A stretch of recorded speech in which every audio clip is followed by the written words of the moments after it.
आज डिकोड करेंगे मरकरी की महादशा, जो कि 17 ईयर्स 17 साल का एक लंबा पीरियड है। और इसमें मेन थीम रहेगा आपका सोशल सर्कल कितना बढ़ रहा है या कितना कम हो रहा है। अगर आप बिजनेस कर रहे हैं तो आप कैसे नेटवर्किंग कर पा रहे हैं, कैसे आप बिजनेस को मल्टीप्लाई कर पा रहे हैं। एंड आपका communication very important, because mercury is ruling communication and third house natural car का। तो अगर हमारा मरकरी लेट से अच्छा है, पॉजिटिव है, तब तो डेफिनेटली एक बड़ी चीज़ जो आपको देखने को मिलेगी ड्यूरिंग दिस महादशा वो होगी rise in your social circle. आपका जो नेटवर्क है वो इतना स्ट्रांग हो जाएगा, बिकॉज मरकरी रूल करता है नेटवर्क को। वो नेटवर्क आपका इतना स्ट्रांग हो जाएगा कि उस नेटवर्क की वजह से या उस नेटवर्क के बेसिस पर ही आप एक बहुत बड़ा बिज़नेस खड़ा कर सकते हैं, आप अपना बिज़नेस ग्रो कर सकते हैं। प्लस उस सर्कल में, उस सोशल सर्कल में, सोसाइटी में आपका नाम भी बहुत चल सकता है। सेकंड, क्योंकि मरकरी नेचुरल थर्ड हाउस को रूल करता है एंड थर्ड हाउस इज उसका one of the main element जो है वो कम्युनिकेशन है।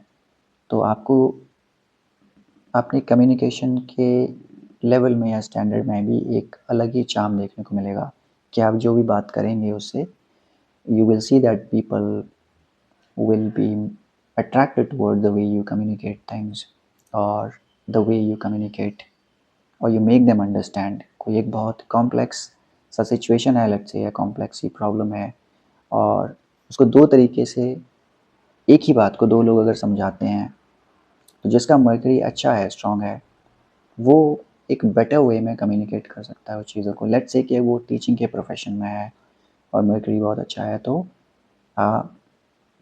आपने ये हमेशा बहुत सारे एग्जांपल्स में ये सुना होगा कि मुझे उस प्रोफेसर से पढ़ना बहुत अच्छा लगता है क्योंकि वो जो कॉन्सेप्ट समझाता है वो काफ़ी लेमैन लैंग्वेज में समझाएगा या काफ़ी प्रैक्टिकल और एग्जांपल देकर समझाएगा, जिससे मुझे बहुत अच्छा समझ आता है, बजाय किसी दूसरे प्रोफेसर के जो शायद उस बात को उतना अच्छी तरीके से कम्युनिकेट या एक्सप्रेस नहीं कर पाता है। तो इसमें सीधा सीधा जो कारक या एलिमेंट है, दैट इज़ मर्करी।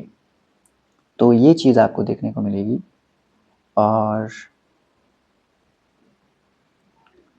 अगर हम हेल्थ की बात करें तो like I said at the start कि मर्करी रूल करता है नर्वस सिस्टम को और स्किन को। अगर अच्छा है तो नेचुरली आपको एक स्किन में अलग ही ग्लो देखने को मिल सकता है, या एटलीस्ट अगर स्किन से रिलेटेड पहले कोई इश्यूज आप कह रहे हैं तो इस महादशा में वो चाहते हुए आपको देख सकते हैं। And same goes with your nervous system और ब्रेन, कि अगर पहले कोई ऐसी नर्वस सिस्टम से रिलेटेड या ब्रेन से रिलेटेड कुछ प्रॉब्लम रही है तो वो आपको लगेगा कि काफ़ी क्योर हो रही है। However on the negative side, अगर Mercury is not well placed या उस पर राहु केतु जैसे प्लैनेट्स के एस्पेक्ट आ रहे हैं, कंजंक्शन बन रहा है, तो फिर थोड़ी सी प्रॉब्लम देखने को मिलेगी। सबसे पहले मैं बात करूँगा फिर आपका सोशल स्टेटस, जो पहले मैंने बताया कि काफ़ी अच्छा हो सकता है, काफ़ी राइज उसमें देखने को मिल सकता है। अब यहाँ पे नेगेटिव एस्पेक्ट्स की वजह से वो प्रॉब्लमेटिक हो सकता है। मैं अगर लेमैन की तरह बोलूँ तो एक ऐसी सिचुएशन आ सकती है कि आपका अगर बहुत बड़ा राइज स्टेटस है या था सोसाइटी में, तो वो उसका डाउनफॉल आ सकता है। आपकी बेइज्जती या इंसल्ट हो सकती है बिकॉज ऑफ एनी इंसिडेंट या इवेंट जो हो सकता है रिलेटेड टू मर्करी या उन प्लैनेट्स के एस्पेक्ट से जो आपके मर्करी को देख रहे हैं, वो जहाँ भी बैठा हुआ है। एंड अगर आपका नेटवर्क एक टाइम पर बहुत अच्छा रहा है तो आपको दिखेगा कि अब लोग आपसे डिस्टेंस बना रहे हैं, सेपरेशन हो रहा है, आपका सोशल सर्कल या नेटवर्क कम होता जा रहा है, and you will be surprised. उस वजह से भी आप काफ़ी डिप्रेशन में जा सकते हैं, because again mercury is ruling your nervous system also. तो ये दो मेजर इम्पैक्ट आपको देखने को मिल सकते हैं। अगर मैं हेल्थ की बात करूँ तो ये ऐसी महादशा होती है जहाँ पे नर्वस सिस्टम या ब्रेन से रिलेटेड इश्यूज़ काफ़ी ज़्यादा आ सकते हैं। पार्किंसंस डिजीज़ या और कोई भी डिजीज़ जो जो ब्रेन से रिलेटेड है, नर्व से रिलेटेड है, कुछ भी ट्रॉमेटिक सिचुएशंस, कुछ situations related to depression, anxiety, कुछ ऐसे थॉट्स आना जो कि which are not good and healthy, ये सब इस महादशा में हो सकता है। तो फिर ये 17 ईयर्स काफ़ी मुश्किल रहेंगे, टू बी ऑनेस्ट।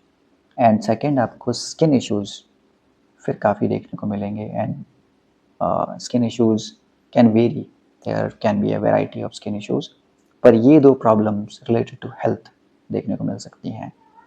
अब lastly, because we are trying to keep it short, कि क्या रेमेडीज़ हो सकती हैं। अगेन रेमेडीज़ भी हम ज़्यादा लेंदी नहीं करेंगे, पर एक सबसे अच्छी रेमेडी यही है कि ग्रीन कलर की फूड आइटम्स, मैं दान पे हमेशा बहुत महत्व देता हूँ। ग्रीन कलर की फूड आइटम्स का मतलब है, जो बहुत कॉमन है, जो मैं आपको बता सकता हूँ, विच इज़ मूंग दाल और ग्रीन मूंग दाल। जिनको मूंग दाल नहीं पता, ग्रीन लेंटिल्स जो हैं, जो साबुत होल, उसको आप रात को भिगोकर फिर सुबह बर्ड्स को खिला सकते हैं, बर्ड्स को आप दे सकते हैं। A very good remedy. और ये अगर वेडनेसडेज को करेंगे तो बहुत अच्छा रहेगा। एंड सेकंड, आप विष्णु सहस्त्रनाम का पाठ कर सकते हैं, जाप कर सकते हैं या सुन सकते हैं। अगर आपको प्रॉब्लम है संस्कृत से, तो फिर आप you can play on your device and you can listen to that as well. And finally, चाहे कोई भी प्रॉब्लम हो, एक रेमेडी जो मैंने आपको दी है, और मैं काफ़ी वीडियोस में बोलता हूँ, काफ़ी शॉर्ट्स में, कि जो मैंने आपको गुरु मंत्र दिया हुआ है, which is, I said again, Om नमः शिवाय, शिव जी सदा सहाय, ओम नमः शिवाय, गुरु जी सदा सहाय। अगर आप ये मंत्र भी करते रहते हैं तो मेरा विश्वास है कि आपके 99% ऑफ द प्रॉब्लम्स सॉल्व हो जाएंगे।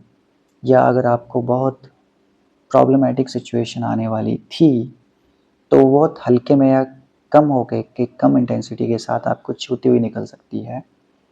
ये मैं काफ़ी विश्वास के साथ आपसे बोल सकता हूँ। अगर आप पूरे दिल से, श्रद्धा से, अगर आप होल हार्टेडली, अगर आप एक एक प्योरिटी के भाव से, प्योरिटी के इंटेंशन से ये जाप करते हैं और दिल से अपने आप को समर्पित या सरेंडर करते हैं टुवर्ड्स गुरुजी, टुवर्ड्स महादेव, टुवर्ड्स शिवा, तो आपकी 99% ऑफ द प्रॉब्लम्स बहुत स्मूथली निकल जाएंगी। ये मैं आपको दावे के साथ कह सकता हूँ। Okay, with this we can conclude this. Thank you so much. Merry Christmas, take care, जय गुरु जी, जय माँ काली।